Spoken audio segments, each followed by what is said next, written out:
Terus saya memotivasi nih teman-teman, kita coba praktekin semangat para sahabat untuk tadi. Man sanna fil Islam sunnatan hasanah. Apa maksudnya? Orang yang pertama-tama beramal lalu dilihat orang lain kemudian ditiru, itu pasti beda banget pahalanya dengan yang meniru. Kalau kita yang niru, kita dapat pahala amal soleh kita sendiri. Kalau kita ditiru, kita dapat pahala amal soleh kita sendiri plus amal soleh orang yang meniru. Jadi agak-agak mirip dengan MLM sih, karena ada share reward gitu kan. Cuman ini MLM pahala. Yang pertama paling gede, yang kedua dapat juga, yang ketiga makin kesini tuh dia makin banyak share dan makin banyak dapat share dari yang lain yang meniru dia. Intinya adalah di sini berlaku kalimat was-sabiqun as-sabiqun ulaikal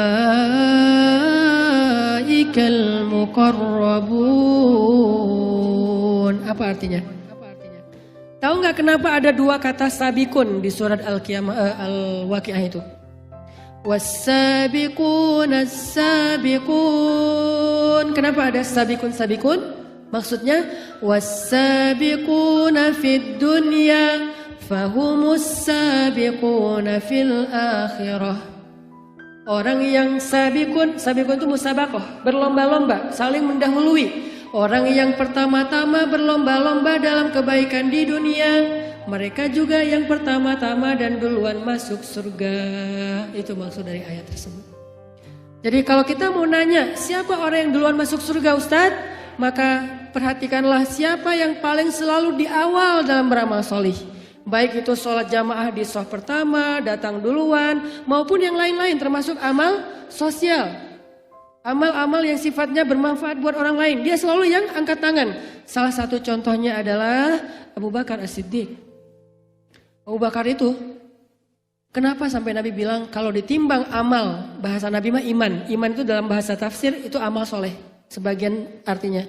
Kalau ditimbang amal Abu Bakar di satu timbangan, lalu ditimbang amal kaum muslimin seluruh dunia sepanjang sejarah satu timbangan, amal atau imannya Abu Bakar lebih berat. Kenapa? Karena 6 kalau nggak salah ya, dari 10 sahabat yang masuk surga dijamin mubasysyaruna bil jannah, itu 6 orang di antara mereka itu masuk Islam lewat Abu Bakar loh.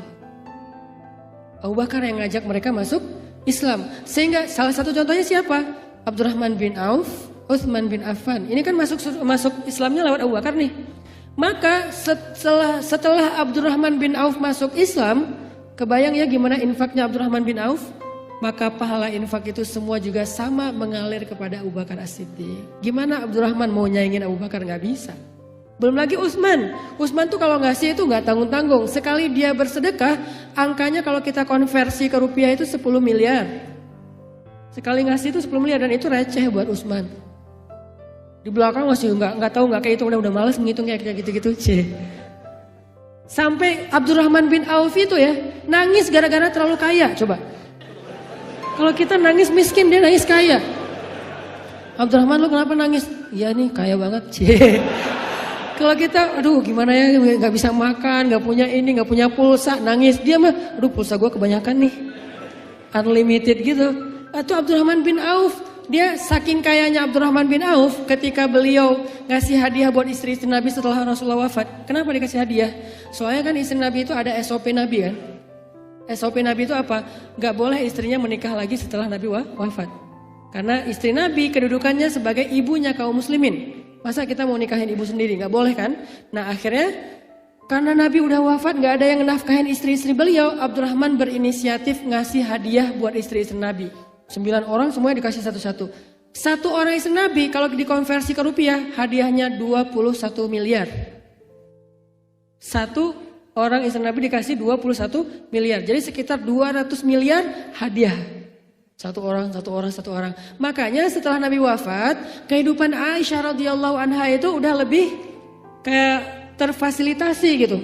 Kalau dulu lebih ke zuhud dan luar biasa qanaahnya. Kalau sekarang walaupun tetap hatinya zuhud dan hatinya qanaah, cuman secara fasilitas hidup udah terpenuhi. Sehingga muncul komen dari ponakannya Aisyah. Apa komennya? Kalau bahasa sosmed sekarang dia kayak story gitu. Terus dia nge-tag Aisyah, dia bilang, @Aisyah sekarang udah beda dengan yang dulu. Gitu bahasanya. Ternyata itu di capture oleh sahabat, di forward ke Aisyah. Aisyah tuh lihat, Abdullah kayak gitu tuh ininya, storynya. Aisyah marah. Akhirnya kalau ini bahasa sosial media, Aisyah broadcast, demi Allah saya nggak akan mau lagi ketemu dengan @Abdullah_Zubair. Abdullah bin Zubair. Gak mau ketemu lagi. Di capture lagi nih sama orang ketiga, namanya Namimah, ngadu domba ya. Dia capture, di forward lagi ke Abdullah. Abdullah tuh Aisyah marah sama kamu. Abdullah kaget, tuh Aisyah marah sama saya, salah ngomong nih. Langsung delete tuh story-nya. Tapi kan udah ketahuan. Akhirnya datang ke Aisyah. Aisyah gak mau maafin sampai Abdullah meluk kakinya Aisyah. Karena itu kan bibi itu kan muhrim kan. Dipeluk kakinya Aisyah. Bibi maafin saya. Enggak, saya nggak bisa maafin kamu. Kamu udah ini banget, nyakitin perasaan saya banget. Pokoknya saya nggak mau ketemu kamu. Kata Abdullah, bibi lupa dengan hadis Nabi. Tidak halal bagi dua orang mukmin memutuskan silaturahim lebih dari 3 hari. Dan ini udah hari keempat, bibi. Benarkah itu sabda Rasulullah? Benar, bibi. Akhirnya Aisyah mengatakan, nazri. Gimana dengan sumpah saya? Akhirnya Aisyah memerdekakan 10 orang budak demi bisa mencabut sumpahnya. Ini menunjukkan bahwa Abdurrahman tuh kaya banget, ngasih hadiah aja gede-gedean. Nah, semua kebaikan Abdurrahman bin Auf, Utsman bin Affan dan yang lain-lainnya yang masuk Islamnya lewat Abu Bakar, pahalanya ngalir kepada Abu Bakar. Belum lagi ketika ada kesempatan beramal soleh, Abu Bakar itu selalu duluan. Satu-satunya orang yang bisa ngalahin Abu Bakar dalam beramal soleh cuman Rasulullah SAW. Kalau perempuan, Khadijah radhiyallahu anha. Cuman mereka berdua yang bisa ngalahin Abu Bakar. Makanya Khadijah juga dijuluki dengan nama Khadijah As-Siddiqah. Kalau laki-laki Abu Bakar As-Siddiq, kalau perempuan Khadijah yang As-Siddiqah. Kalau Aisyah kan dia Humaira gitu kan ya. Nabi kan kalau manggil Aisyah ya Humaira gitu kan. Atau ya Aish gitu kan. Kalau sampai di Sunda ya Eis gitu kan. Itu bahasa Arab yang jadi bahasa Sunda. Apaan sih Ustadz? Ya gitulah. Maksudnya Abu Bakar tuh kalau misalnya Nabi bilang gini. Wahai sahabat-sahabat. Ada satu hadis yang redaksinya kurang lebih terjemahannya gitu. Siapa di antara kalian yang hari ini sudah memberikan makan anak yatim? Abu Bakar angkat tangan. Ana ya Rasulullah. Apakah itu riya? Bukan, itu syiar. Ana ya Rasulullah. Bersama beberapa orang sahabat yang lain. Siapa yang hari ini sudah menyambung silaturahim yang terputus? Abu Bakar angkat tangan. Ana ya Rasulullah. Bersama sahabat yang lain yang gantian. Yang lain tuh gantian. Yang pertama angkat, yang kedua nggak angkat. Tapi Abu Bakar angkat terus. Siapa yang sudah memberikan menyelesaikan hajat saudaranya yang punya masalah? Ana ya Rasulullah. Ana ya Rasulullah. Setiap Nabi nanya amal solih, selalu Abu Bakar angkat tangan. Ana ya Rasulullah. Jadi dalam satu hari Abu Bakar itu beramal dengan amal yang orang lain itu dilakukan rame-rame. Tapi dia sendiri. Ana ya Rasul, ana ya Rasulullah. Rasulullah senyum sama Abu Bakar. Dan itu absennya dilakukan oleh Nabi 2 kali. Malam dan subuh. Siapa yang sudah begini, siapa yang sudah begitu. Ana ya Rasulullah, ana ya Rasulullah. Jadi mereka saling menyemangati. Wah, Abu Bakar udah ngelakuin ini. Saya juga. Abu Bakar saingan beratnya Rasulullah SAW. Makanya ketika Rasulullah udah wafat, Abu Bakar datang ke Aisyah. Nanya, Aisyah kata Abu Bakar. Kan Abu Bakar itu ayahnya, Rasulullah itu suaminya. Jadi bisa ngebandingin gitu kan. Aisyah, coba Aisyah perhatiin. Amal amal suami kamu, Rasulullah, mana yang ayah belum lakuin. Kan kamu bisa ngebanding-bandingin. Apa yang dilakukan Nabi yang ayah belum pernah lakuin? Kata Aisyah, ada. Apa? Rasulullah itu suka ngasih makan seorang nenek di pinggir kota. Mana? Alamatnya di mana? Sherlock. Ini kalau sosmed. Langsung datang ke sana. Langsung Abu Bakar ngasih makan. Gak mau ketinggalan. Nah kalau kita ngomongnya, itu kan Rasulullah. Itu kan Abu Bakar. Sementara mereka nggak gitu. Fastabiqul khairat. Oh Rasulullah gitu, saya juga pengen gitu. Abu Bakar gitu, Yesus saya juga pengen gitu. Yang paling berat itu buat Umar. Umar itu nggak bisa ngalahin Abu Bakar. Pernah dia udah hampir bisa, udah hampir nyalip. Kayak Rossi sama siapa gitu kan. Hampir nyalip, kesalip lagi gitu kan di tikungan terakhir. Nah Abu Bakar tuh pernah hampir dikalahin Umar. Dalam bab apa? Infak. Perang Tabuk. Nabi mengatakan kita akan berangkat untuk ke Tabuk. Kumpulkanlah harta-harta kalian fi sabilillah. Dan siapa yang meminjamkan hartanya di jalan Allah, Allah akan membalikan berlipat ganda. Pulang sahabat, pulang. Datang Umar bawa harta yang sangat banyak. Nabi mengatakan, ya Umar, berapa yang kau berikan? Setengah dari harta saya Rasulullah. setengahnya tuh banyak banget. Ada onta, ada kuda. By the way, onta perang itu harganya mahal loh. Harganya sama kayak Ford Raptor lah. Double cabin gitu kan. Berapa Ustaz? 2 miliar sekian. Itu satu onta. Namanya rohilatan. Onta perang. Kalau onta sembelih namanya onta potong. Bukan ayam doang yang potong. Onta juga ada. Onta potong yang disembelih pas musim haji itu harganya cuma 40-50 juta. Nah onta yang diberikan sahabat itu rohilah. Satu ekornya 2 miliaran. Dan Umar datang bawa beberapa onta, kuda, satu kuda, tahuan sendiri kan. Kuda perang berapa harganya, itu datang. Berapa wahai Umar? Setengah dari harta saya Rasulullah. Beres didoain sama Nabi, dari jauh kedatangan Abu Bakar. Abu Bakar cuman bawa, gak terlalu banyak, gak sebanyak Umar. Bawa gitu. Di atas keledai, bawa bantuan untuk jihad di atas keledai. Umar ngelihat Abu Bakar, wah kali ini saya bisa ngalahin Abu Bakar nih. Itu semangat mereka. Wassabiquna as-sabiqun wasari'u ila magfiratin min rabbikum fastabiqul khairat, berlomba-lomba dalam kebaikan. Wah, bisa ngalahin Abu Bakar nih. Senang nih Umar nih. Datang Abu Bakar, "Ya Rasulullah, ini yang bisa saya berikan fi sabilillah." Rasulullah nanya, "Berapa yang kau berikan wahai Abu Bakar?" Kata Abu Bakar, "Ini sudah seluruh harta yang saya miliki ya Rasulullah." Umar kaget, bener ya nggak bisa ngalahin Abu Bakar. Ternyata bukan soal angkanya, tapi pengorbanannya. Umar berkorban dengan setengah hartanya. Abu Bakar berkorban dengan seluruh hartanya. Nabi nanya, "Ya Abu Bakar, apa yang engkau tinggalkan untuk keluargamu?" Kata Abu Bakar, "Aku tinggalkan untuk istri dan anak-anakku Allah dan Rasulnya." Makanya Abu Bakar kalau ditimbang amal ya, kalah seluruh umat Islam walaupun digabung menjadi satu amal soleh. Itu Abu Bakar.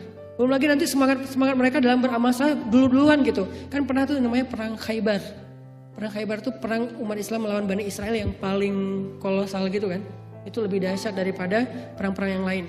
Dalam perang Khaybar satu sore Nabi itu SAW bilang ngumpulin sahabat berbaris semuanya. Terus Nabi mengangkat rayah beliau, bendera la ilaha illallah itu. Kemudian Nabi mengatakan apa? "Wahai kaum muslimin, besok subuh saya akan berikan bendera ini kepada orang yang mencintai Allah dan Allah mencintainya."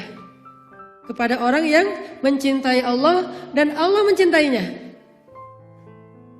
Akhirnya besok subuh, beres sholat subuh, sahabat langsung berbaris rapi, semuanya baris. Siap untuk berharap dialah yang mendapatkan bendera sehingga itu menjadi pertanda dia mencintai Allah dan Allah mencintainya, dan itu keren banget, derajat yang sangat tinggi.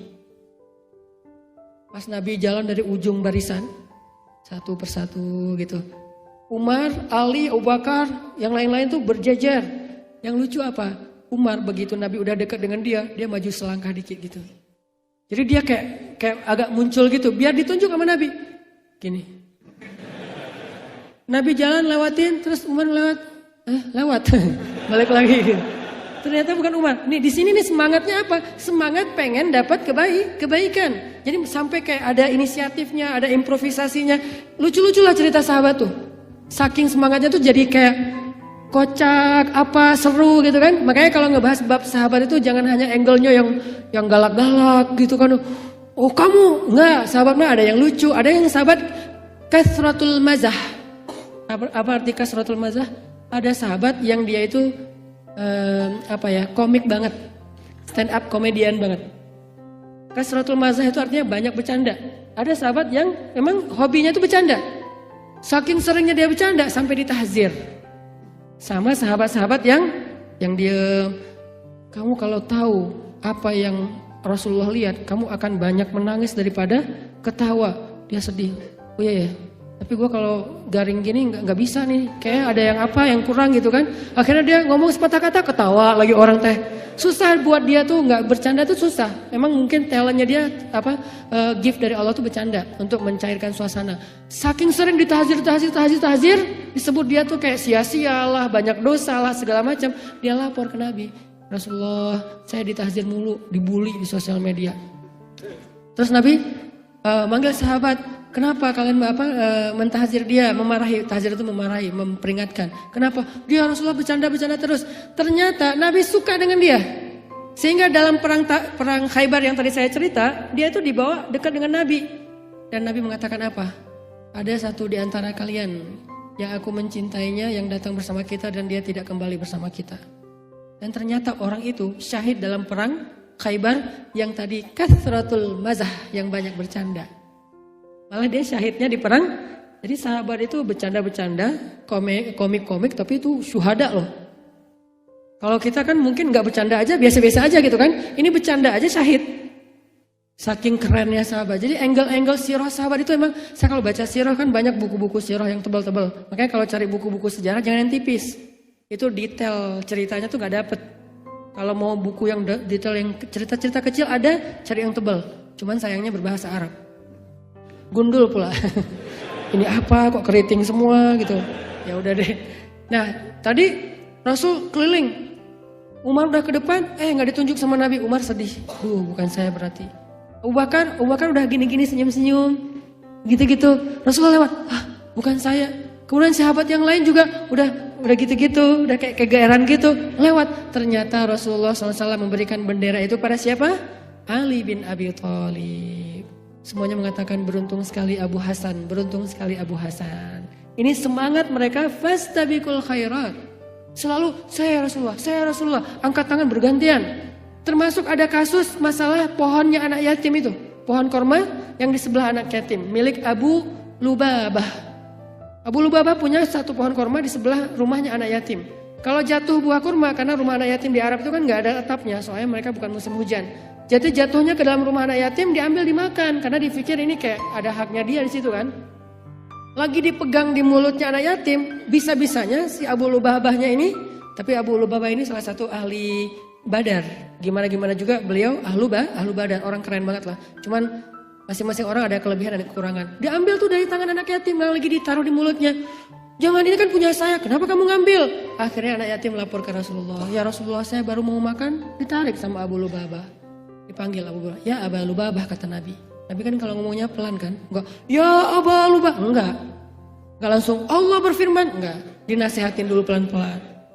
Ya Abu Lubabah, mau enggak kamu aku tawarkan pohon korma di dalam surga yang kamu berjalan di bawah naungannya 100 tahun belum keluar dari naungan dahannya. Saking lebat dan besarnya pohon korma itu.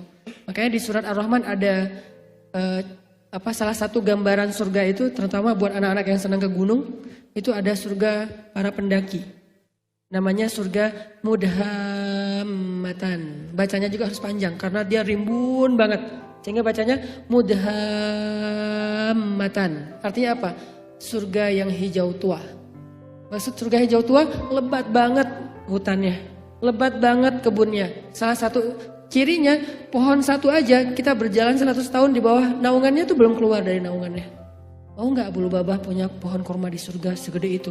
Kata Abu Lubabah, caranya gimana ya Rasulullah? Wakafkan pohon kurma kamu di sebelah anak yatim kepada mereka. Aduh ya Rasulullah, itu pohon kurma kesayangan saya. Ada cerita yang panjang tentang pohon kurma itu dan segala macam lah. Alasan bahwa dia nggak mau. Oh ya udah, Rasul kan nggak maksa orangnya kan ya. Dasar kamu nggak ikut, enggak. Rasulullah tuh orangnya easy going banget. Udah. Tiba-tiba ada sahabat dengerin percakapan itu, namanya Abu Dahdah. Ya deketin, ya Rasulullah, ada apa Abu Dahdah? Tadi saya mendengar gak sengaja percakapan Nabi sama Abu Lubabah. Kira-kira kalau saya ngambil kesempatan itu bisa gak Rasulullah? Bisa Abu Dahdah. Ya udah, assalamualaikum, pergi aja dia. Pergi, Abu Lubabah. Abu Lubabah, ada apa Abu Dahdah? Sini bentar. Ya udah, Abu Lubabah, kamu tahu gak kebun kurma saya? Kebun kurma kamu, siapa yang gak kenal? Kebun kurma yang paling besar, paling subur, paling bagus di kota Madinah itu milik Abu Dahdah. Satu kebun kurmanya ada 600 pohon kurma. Satu pohon kurma sekali panen itu lebih dari 100 kilo. Sekilo harganya sekitar 300 ribu. Bayangin aja sekali panen berapa miliar. Itu per 4 bulan panennya, saking suburnya. Berarti setahun kali 3 aja. Itu penghasilan dari kebun kurmanya Abu Dahdah. Abu Lubabah, kamu tahu gak kebun kurma saya? Tahu, siapa yang gak tahu kebun kurmanya milik Abu Dahdah? Emang kenapa? Mau gak ditukar? Pohon kurma kamu kasih ke saya, kebun kurma saya kasih buat kamu. Beneran? Bercanda, gak lucu ah. Beneran? Dialognya gak gitu-gitu amat sih. Ya kurang lebih lah. Namanya juga storytelling kan. Wah beneran. Ya udah salaman. Ya udah salaman, langsung pergi ke kebunnya. Langsung kayak AJB gitu. Udah kasih tahu ke istrinya, Abu Dahda istrinya lagi kayak berkebun gitu. Zaujati, kalau orang Mesir manggil zaujati itu zaujti. Itu karena bahasa Arab yang paling slang itu Mesir. Paling slang. Jadi bisa dibilang Mesir itu kayak Indonesia banget lah.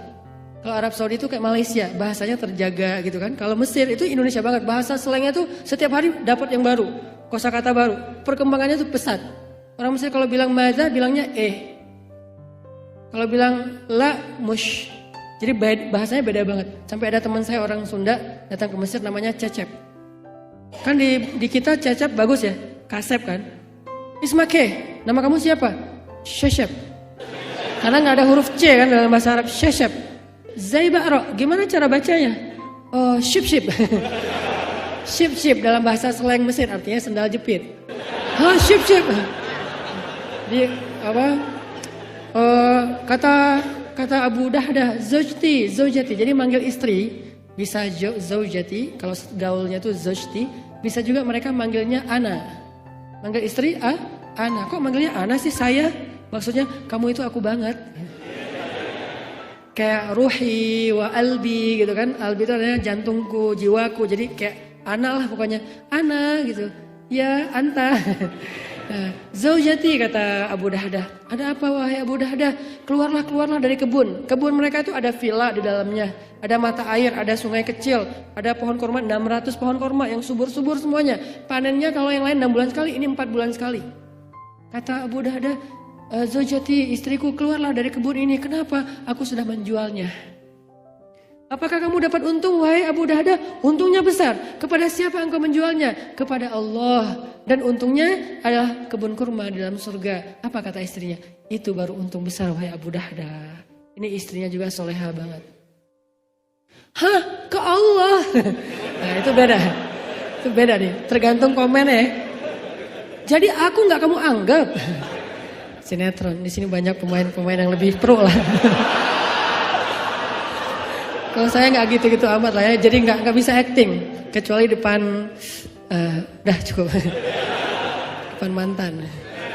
Oke, terus, itu baru untung wahai, robahta ya abadahda, itu untung banget, masya Allah. Akhirnya dipeluk, teng-ing-eng gitu kan, terus kayak slow motion gitu, udah beres, udah gitu Abu Lubabah nyerahin pohon kormanya.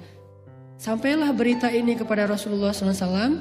Rasulullah memanggil Abu Dahda dan mengatakan, ya Abu Dahda, beruntungnya kamu dapat kebun di surga yang dikelilingi oleh malaikat juga setahun gak sampai ke tengah, masih di pinggir, saking luasnya kebun Abu Dahda.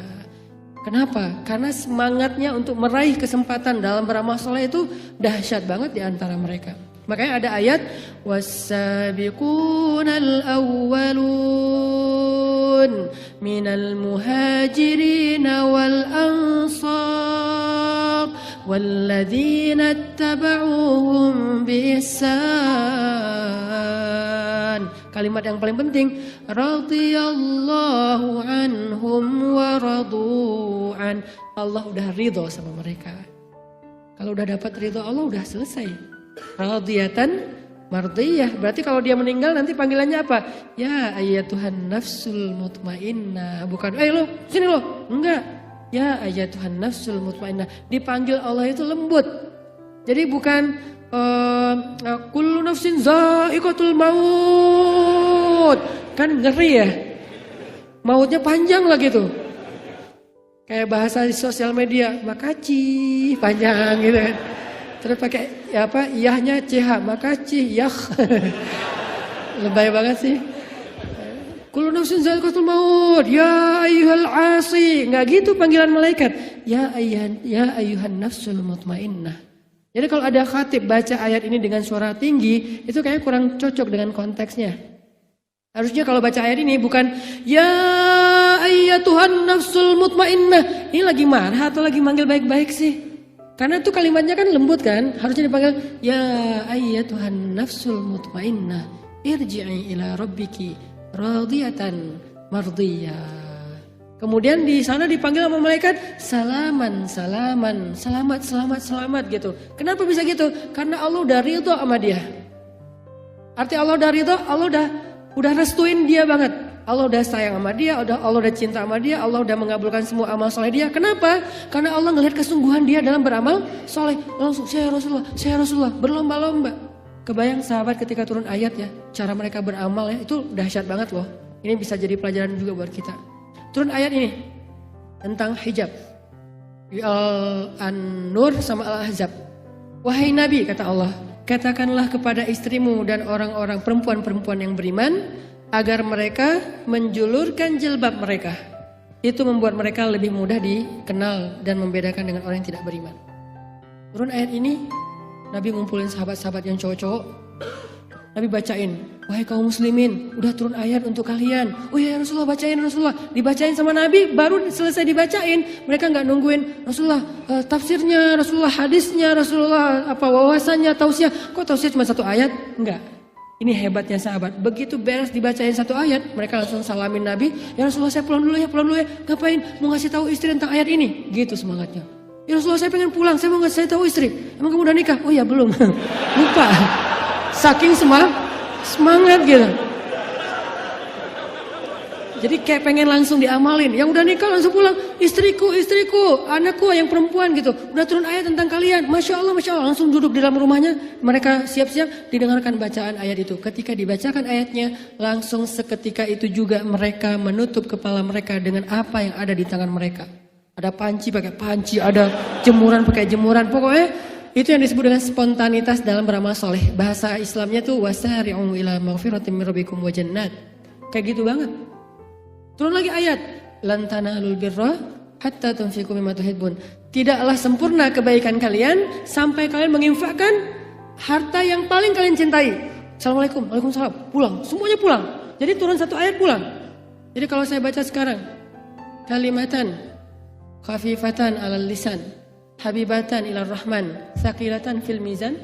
Dua kalimat yang mudah diucapin dengan lisan, tapi Allah suka banget dengan kalimat itu dan nanti memberatkan timbangan banget ketika dihisap oleh Allah. Apa itu Ustaz? Subhanallah wa bihamdih, subhanallahil azim. Langsung katakan subhanallah wa bihamdih, subhanallahil azim. Bukan oh gitu ya. Bukan gitu. Bukan gitu cara kita beramal. Langsung ngomongin. Kalau saya misalnya teman-teman dengar tausiah dari Ustaz, kecuali khatib Jumat ya, jangan langsung ditinggalin. Akhirnya sholat Jumat tinggal khatib sama muazin. Kemana? Beramal. Langsung mereka pulang beramal. Lan tanalul birra hatta tunfiqu mimma tuhibbun, pulang. Datang-datang ada yang bawa onta, ada yang bawa kuda, ada yang bawa keledai, ada yang bawa bakal, ada yang bawa harta, ada yang bawa korma. Inilah barang yang paling saya cintai ya Rasulullah, saya infakkan fi sabilillah. Gitu cara mereka beramal soleh. Yang terakhir, kisah seorang sahabat, kalau nggak salah namanya Tolha. Ketika Nabi sedang sibuk menggali parit Khandak dalam keadaan capek luar biasa, Tolha pulang ke rumahnya ngomong kayak gini ke istrinya, istriku, yuk kita potong seekor kambing untuk memberi makan buat Rasulullah SAW. Tapi kita nggak punya kecuali cuma satu kambing, cukup nggak? Nggak apa-apa, aku akan undang Rasul aja, nggak akan undang yang lain. Oh ya udah, anak kambing kecil yang cuma dimakan berempat laki-laki. Potong kambing, bikin roti gandum. Siangnya Tolha datang nemuin Rasulullah. Ya Rasulullah, saya undang Rasulullah nanti sore makan di rumah saya. Ada kambing bakar. Tolha ngomongnya japri ke Rasul kan. Nabi nge-broadcast. Kata Nabi, kaum muslimin, Tolha ngundang kita makan di rumahnya. Tolha pas baca broadcast itu di grup, langsung nggak live grup sih, langsung pergi gitu. Pulang ke rumahnya, istriku, istrinya bingung, ada apa Tolha? Musibah kata Tolha. Kenapa? Aku ngundang Rasul, ternyata langsung ngundang rame-rame. Ini cukup nggak makanan kita? Mana warung Padang jauh-jauh lagi nih, nggak bisa go food gitu kan? Akhirnya kata istrinya dengan tenang, Tolha, siapa yang mengundang mereka? Engkau atau Rasulullah? Kata Tolha, Rasulullah, aku cuma ngundang Rasulullah, tapi Rasulullah ngundang yang lain. Lapar lagi tuh yang lainnya. Kata istrinya Tolha, kalau Rasulullah yang mengundang biarkan saja. Sami'na wa ata'na. Sore-sore datang. Makan enak nih kita kan. Berapa jumlah mereka? Ratusan orang pada lapar semua datang ke rumah Tolha yang kecil. Akhirnya gak bisa masuk, duduk di luar rumah. Tolha dari dalam diam aja, nih gimana nih caranya nih. Akhirnya Rasulullah mengatakan, Tolha, keluarkan makanan itu dalam keadaan tertutup dengan kain. jangan buka kainnya. Ya Rasulullah, dikeluarin. Ini ada alamat saya juga malam ini gak makan nih kalau kayak gini. Terus kata Nabi, Tolha, edarkan makanan itu, gilirkan kepada sahabat, minta mereka ngambil daging dan roti dengan syarat tidak membuka tutupnya, cuma dari bawah gitu ngambil. Gak boleh dibukain yang mana, yang bagian paha atau apa, enggak. Ngambil aja. Ngambil 1 orang, 2 orang, Tolha ngeliatin, aduh ngambilnya banyak banget. Wow, satu-satu. Sebanyak kita nih yang ada di dalam ruangan masjid ini satu-satu. Kambing cuma 1 kecil, dibagi semuanya udah pada dapat jatah. Tolha ngeliat kok gundukannya tuh masih utuh, nggak berkurang gitu kan. Aduh nih gimana nih, saya nggak dapat jatah nih, nggak dapat jatah. Udah beres semuanya, pada makan, wah enak ya, udah beres, pulang. Udah pulang baru tinggal Nabi dengan Tolha dan istrinya. Tolha, sekarang tinggal kita bertiga, coba buka. Pas dibuka masih utuh. Tidak berkurang. Ini kata Nabi, tidak, demi Allah, tidak berkurang harta karena sedekah. Demi Allah, tidak berkurang harta karena sedekah. Yang berkurang harta karena jajan, karena jalan. Oke, tapi itu juga mubah kan, boleh-boleh aja. Tapi kalau sedekah, wallahi, demi Allah, demi zat yang jiwaku di dalam genggamannya, tidak akan berkurang harta karena sedekah. Mudah-mudahan ini jadi motivasi buat kita dalam beramal soleh, baik malam ini atau di hari-hari yang lainnya insya Allah. Dan kita tergolong orang yang insya Allah karena semangatnya beramal soleh, saya pengen jadi yang duluan. Kenapa? Biar nanti semua yang ngelakuin kebaikan ini saya dapat pahala. Maka kita menjadi orang yang radiyatan mardiyah, radiyallahu an wa radu.